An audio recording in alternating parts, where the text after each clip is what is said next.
Hello दोस्तों, नमस्कार। आप सभी का स्वागत है डीआरके टीवी पर। मैं हूं आपका दोस्त डॉक्टर कन्हैया, बीकानेर, राजस्थान से।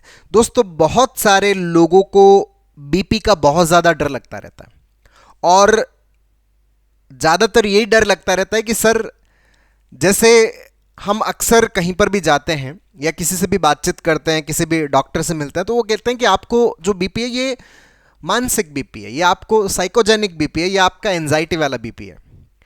तो एक बार सुनते हैं तो ठीक है, थोड़ा रिलीफ मिलता है, लेकिन सर कई बार ऐसे मन में डर आता है कि कहीं मैं ये सोच लूं कि यार मेरा तो ये एनजाइटी वाला बीपी है, कहीं ये एनजाइटी वाला बीपी बढ़ते बढ़ते कहीं ऐसा तो नहीं है, मैं तो सोच ये रहा हूँ और मेरे अंदर कोई रियल बीपी ही चल रहा हो और उससे कुछ बड़ी गड़बड़ ना हो जाए। तो सर बहुत ज़्यादा डर लगता है, मतलब मैं ये आइडेंटिफाई नहीं कर पाता कि कौन सा रियल बीपी और कौन सा एनजाइटी वाला बीपी है। तो दोस्तों, आज इस वीडियो के माध्यम से मैं आपको पूरा साइंटिफिकली एक्सप्लेन कर रहा हूं, बहुत अच्छे समझना कि हम कैसे आइडेंटिफाई करें कि एंजाइटी वाला बीपी कौन सा और रियल बीपी कौन सा है। तो हम समझने के लिए एक प्रॉपर एक टेबल बनाते हैं, एक तो रियल बीपी और दूसरा अपना एंजाइटी वाला बीपी। दोस्तों, सबसे बड़ा अंतर क्या होता है? सबसे पहला अंतर तो यह है कि जो एंजाइटी वाला बीपी है वो अचानक बढ़ता है, फिर नॉर्मल होता है, फिर अचानक बढ़ता है, फिर नॉर्मल। मतलब एक ही दिन में बहुत सारे वेरिएशन देखने को मिल जाते हैं कि सुबह बढ़ गया था, दोपहर में ठीक हो गया था, सप्ताह में 2 बार बढ़ गया, फिर नॉर्मल हो गया। ये वेरिएशन किसके अंदर मिलते हैं? अपने को एंजाइटी वाले बीपी में मिलते हैं, लेकिन एक्चुअल बीपी में इस तरह का वेरिएशन नहीं मिलता। एंजाइटी वाला बीपी जो है, जैसे हम कोई भी घटना के बारे में सुनते हैं तो उसके बारे में ये हमारा बीपी बढ़ता है और थोड़ी देर बाद में पूरी तरह से नॉर्मल हो जाता है, जबकि इस तरह का वेरिएशन हमें एक्चुअल बीपी के अंदर कभी नहीं मिलता। एक्चुअल बीपी है वो अपना बढ़ा हुआ है, वो बढ़ा हुआ है, वो धीरे धीरे अपने आप नॉर्मल होता है। जो एंजाइटी वाला बीपी है वो आप ट्रीटमेंट नहीं लेते, उसके बावजूद आप क्या हो जाते हो, थोड़ी देर बाद में एकदम नॉर्मल हो जाते हैं। जैसे ही आपका ध्यान शिफ्ट होता है, आप बिजी होते हो किसी भी काम के अंदर, आपका बीपी नॉर्मल हो जाता है। जबकि एक्चुअल बीपी के अंदर आपको ट्रीटमेंट लेना ही होता है, उसके बाद ही आप क्या होते हो, नॉर्मल होते हो। एंजाइटी वाला जो बीपी है, आप जैसे डॉक्टर के अंदर पास जा रहे हो, डॉक्टर के चैम्बर में जा रहे हो और आपको ये डर लग रहा है कि पता नहीं मैं वहाँ पे क्या बोलूँगा, मुझसे क्या पूछा जाएगा, वो जो पूछेंगे उसका मैं अच्छे से जवाब दे पाऊंगा या नहीं दे पाऊंगा, ये जो थॉट्स चलते हैं, इसके कारण जो बीपी बढ़ रहा है। तो ये बीपी कौन सा? हमारा एंजाइटी वाला बीपी है। एक्चुअल बीपी में इस तरह का कोई बदलाव नहीं होता। एंजाइटी वाले बीपी में हर वक्त बीपी का डर लगा रहता है, हर वक्त बीपी का डर लगा रहता है, जबकि एक्चुअल बीपी में व्यक्ति को बीपी का कोई डर नहीं लगता। अब एंजाइटी वाले के अंदर बीपी का डर तो लग रहा है।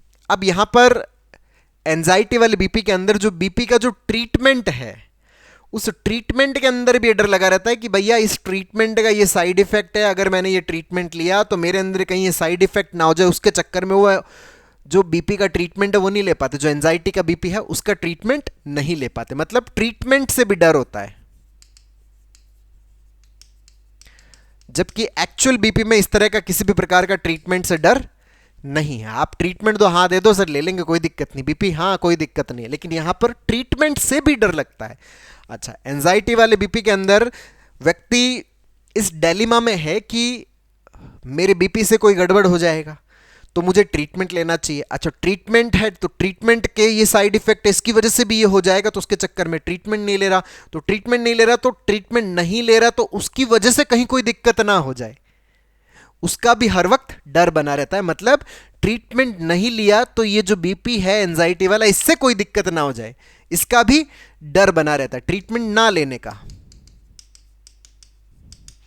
जबकि रियल बीपी में इस प्रकार का कोई फियर नहीं होता। एंजाइटी वाले बीपी के अंदर व्यक्ति हर चीज को बहुत ज्यादा नाप तोल करके, भैया बीपी को कम करने के कौन कौन से तरीके हैं, बीपी को किस तरह से कम किया जा सकता है, बीपी को कैसे नॉर्मल किया जा सकता है, क्या डाइट प्लान होना चाहिए, क्या एक्सरसाइज होना चाहिए, हर चीज के बारे में खूब सारा रिसर्च करता है, खूब रिसर्च होता है। जबकि एक्चुअल बीपी वाला कोई रिसर्च ऐसा कुछ नहीं करता। ठीक है, थोड़ा बता दिया, हाँ ये करना है, हाँ वो करना है, 2-4 चीज़ें बताई, उनके ऊपर काम कर रहा है, लेकिन इधर वाले को भरोसा नहीं है। फुल रिसर्च होती है इंटरनेट के ऊपर, चैट जीटीपी के, और फुल रिसर्च, हर वक्त वो रिसर्च चलती रहती है, जो एंजाइटी वाला बीपी है। एक एक चीज जो है उससे पूरा अपडेट है कि अच्छा इसमें ये होता है, इसमें ये होता है, इसमें ऐसा होता है, इसमें ऐसा होता है। ये किसकी कहानी है?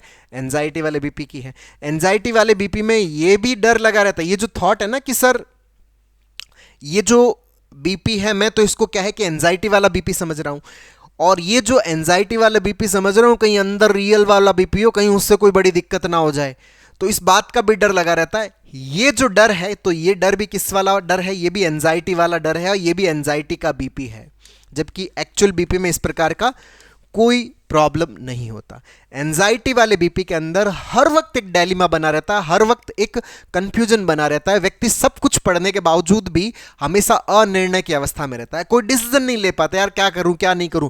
ज्ञान सारा है, पढ़ा सब कुछ है, सब कुछ इधर उधर का सब कुछ इकट्ठा कर लिया है, बहुत सारे लोगों से कंसल्ट कर लिया, बहुत सारे डॉक्टरों से कंसल्ट कर लिया, लेकिन फिर भी जो ट्रीटमेंट प्रोफाइल है उसकी तरफ वो आगे नहीं बढ़ पाता। ये किसका सिम्टम है? ये भी एंजाइटी वाले बीपी का है, जबकि एक्चुअल बीपी में इस तरह का कोई फियर नहीं होता। तो दोस्तों ये मोटे मोटे ये डिफरेंस है जिससे हम ये आइडेंटिफाई कर सकते हैं कि भैया एंजाइटी वाला बीपी कौन सा और रियल वाला बीपी कौन सा है। दोस्तों अगर हम चाहते हैं कि हम अपने एंजाइटी वाले बीपी को पूरी तरह से खत्म करें, तो एंजाइटी वाले बीपी का जो रूट मैकेनिज्म है वो है हमारा एएनएस का असामान्य रूप से उत्तेजित होना।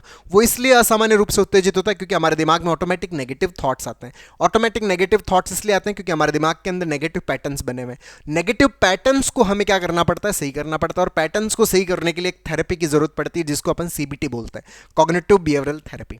उसकी हमें लगातार प्रैक्टिस करनी होती है। अगर हम सीबीटी का कंटिन्यूसली प्रैक्टिस करते हैं, हमारे पैटर्न सही होते हैं, तो हमारे दिमाग में आने वाले ऑटोमेटिक नेगेटिव थॉट सही होते हैं। थॉट सही होते हैं तो हमारा जो एएनएस है, ऑटोनॉमिक नर्वस सिस्टम, वो रिलैक्स होने लगता है। वो रिलैक्स होता है तो हमारा जो एंजाइटी वाला बीपी है वो भी हमारा नॉर्मल होने लगता है, वो भी हमारा ठीक होने लगता है। तो अगर हम सीबीटी का रेगुलरली प्रैक्टिस करें तो अपन एंजाइटी वाले बीपी को पूरी तरह से खत्म कर सकते हैं। तो दोस्तों उम्मीद करता हूं आपको ये वीडियो पसंद आएगा, नीचे कमेंट बॉक्स में लिखकर जरूर बताइएगा। और अब तक यदि आपने मेरे यूट्यूब चैनल DRK TV को सब्सक्राइब नहीं किया तो प्लीज़ उसे सब्सक्राइब करें ताकि मेरे नए वीडियो का नोटिफिकेशन आप तक सबसे पहले पहुंचे।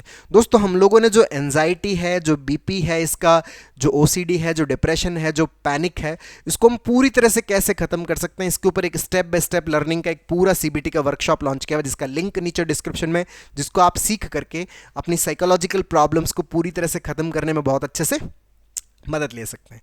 बहुत बहुत धन्यवाद दोस्तों। जय हिंद, जय